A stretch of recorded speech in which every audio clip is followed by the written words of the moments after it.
জীবনে প্রথম আমায় সবচেয়ে বেশি ভালোবেসেছে অবহেলা।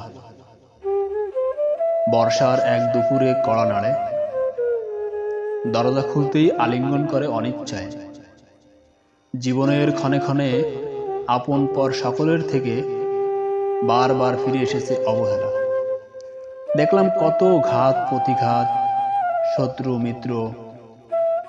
প্রেমের রাস্তায় ভালোবাসলাম বহু, কিন্তু পুরস্কার পেলাম সেই অবহেলা। ও আমায় ছায়ার মতো সঙ্গী, অচিরে তিলে তিলে জায়গা করে নিয়েছে আমার আত্মায়। জীবন ও পৃথিবী জুড়ে রয়েছে মোরে ভালোবেসে, নির্লজ্জময় মোর অবহেলা।